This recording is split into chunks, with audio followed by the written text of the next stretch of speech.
When we get down to the end of our lives, the only thing that each one of us humans have to look forward to basically is a funeral. There's going to be this room with all these people in it who are going to be our well-wishers to send us off to wherever it is they think that we're going, the afterlife, the underworld, hell in some cases. Some of them might think that. But the reality is, at the long end of that aisle that leads to the box at the front of the room, that is where we're going to be.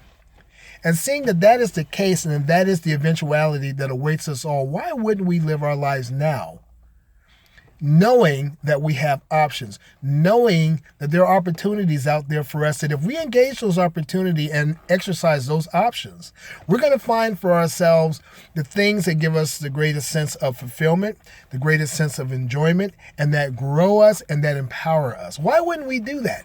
Well, because society for so long, for so many of us, has told us that we shouldn't go after these things, basically. If they're not telling us that directly, they're suggesting it through the way that we're treated by society. And I'm here to tell you that that is a lie.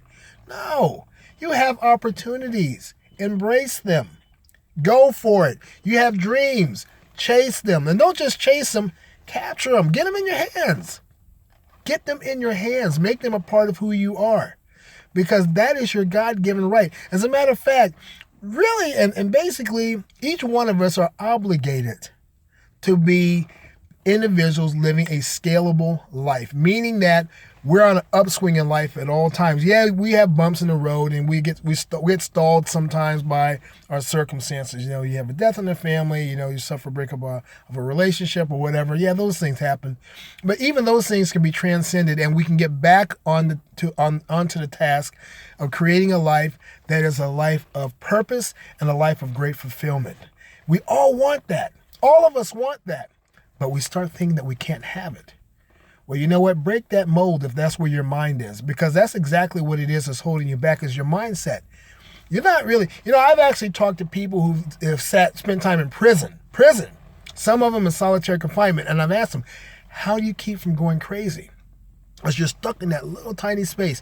They said, because in my mind, I go somewhere else. It's that simple. They put themselves in another set of circumstances psychologically so that the physical environment they live in doesn't hold them down and actually drive them nuts. Well, here it is. You got so many of us walking around free in this world, free. And we act as if we're in prison. And the reality is, for a lot of us, we are in a psychological prison. We are psychologically and mentally sequestering ourselves to one particular set of circumstances, whether it's in our work, whether it's in our relationships, whether it's in our academic pursuits, whatever it is. Somehow we've gotten into our minds that we can't go any further and that we're stuck, and you're not stuck. So this is what I want you to do. I don't want you to start thinking about going after your dreams tomorrow. I want you to start going after your dreams right now. As soon as this video ends, you start looking for ways to formulate the path that's going to lead to you accomplishing your greatest and most audacious dreams. Whatever it is, go for it, because that is your human right. Whether you're married, whether you're single, whether you're a child, whether you're a son, whether you're a mom, whether you're a dad, it doesn't matter.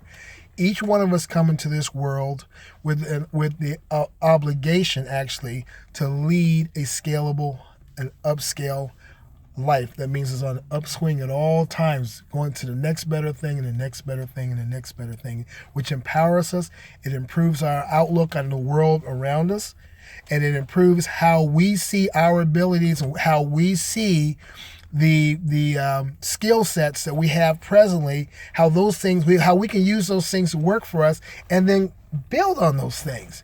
Life is supposed to be this fun and enjoyable event. So why not go for it? That shows that you believe that, in all honesty, by living your life in a way that says, you know what, I have dreams and obligations, and I'm going to supply and I'm going to facilitate both. So anyway, that's what I wanted to leave with you today. My name is Dave Thomas III. I'm the author of my little book of truisms, and this has been your moment of truth for today.